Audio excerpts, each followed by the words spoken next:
Friends, welcome to my Investa. इस video में बात करेंगे जियो फाइनेंशियल सर्विस के बारे में। इससे पहले भी मेरी जो वीडियो थी उसमें मैंने बताया था कि जियो फाइनेंशियल की जो गिरावट है वो कंटिन्यू रह सकती है और कंटिन्यू है अभी भी इसकी गिरावट। उम्मीद थी कि क्वार्टर 3 के नंबर कुछ अच्छे आएंगे तो वहाँ से प्राइस ऊपर जाएगा, लेकिन वो भी हमें अच्छे देखने को नहीं मिले। अगर पिछले क्वार्टर के कंपैरिजन में देखोगे तो सेल हमें कम होती दिखी। ईयर ऑन ईयर बेस पे आप देखोगे तो हमें सेल थोड़ी सी बढ़ती दिखी, लेकिन जो परसेंटेज रेशियो है वो उछाल का इतना ज़्यादा नहीं है।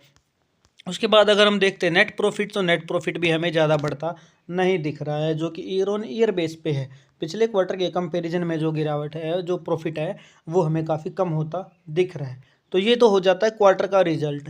उसके बाद अगर आप बैलेंस शीट देखते हैं तो बैलेंस शीट में मैंने पहले भी बताया है कि इस कंपनी की जो बोरोइंग है वो तो नहीं है, लेकिन कंपनी जो है लाइबिलिटीज़ पे ज़्यादा पैसा खर्च कर रही है और इसके एसेट्स जो है वो कम होते जा रहे हैं। आप देखोगे अदर एसेट्स है वो कम होते जा रहे हैं।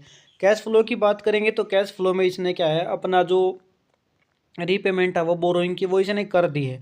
यानी कि कंपनी के ऊपर डेब्ट तो नहीं है, ये तो एक पॉजिटिव चीज़ है, लेकिन उसके अलावा कंपनी के नंबर्स हमें अच्छे नहीं देखने को मिल रहे हैं, जिसकी वजह से स्टॉक लगभग 37% तक गिर चुका है। अब बात करते हैं रीजन की, तो रीजन इसका सिंपल यही है कि एफआईआई ने जो अपनी होल्डिंग करी थी, शुरुआत में ही 21% होल्डिंग करके एफआईआई इसमें बैठ गया था, और अब एफआईआई इसको प्राइस को ऊपर लेके गया और अब लगातार अपना प्रॉफिट बुक कर रहा है। लेकिन अब ऐसी कंडीशन आ गई है कि एफआईआई अपने आप को यहाँ से लॉस में निकाल रहा है, और ये पब्लिक इस चीज़ को अपॉर्चुनिटी समझ रही है और रिटेल इन्वेस्टर इसमें लगातार बढ़ रहा है, और डीआईआई भी अपनी होल्डिंग अभी इसमें दोबारा से बढ़ानी शुरू कर दी है। जो पब्लिक है और डीआईआई है उसकी होल्डिंग इसमें बढ़ रही है, और एफआईआई अपनी होल्डिंग को इसमें कम करने में लगा है, वो इसमें लॉस में ही निकल रहा है।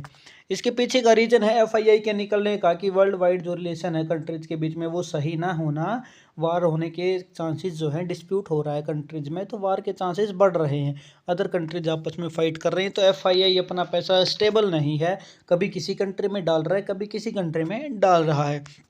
जो फॉरेन इन्वेस्टर्स हैं वो थोड़े घबराए हुए हैं, जिसकी वजह से इंडियन स्टॉक मार्केट के शेयर्स भी काफ़ी नीचे गिर रहे हैं, क्योंकि काफ़ी होल्डिंग वो यहाँ पर करके बैठे थे। ठीक है, तो इसके पीछे का सिर्फ यही रीज़न है कि इसकी जो प्राइस है वो नीचे गिर रही है। सपोर्ट अभी इसका कहीं पे भी नहीं दिख रहा है, जो कि मैं आपको टेक्निकल एनालिसिस करके बताऊं, लेकिन फिर भी टेक्निकल एनालिसिस के ऊपर सेपरेट वीडियो बनाऊंगा।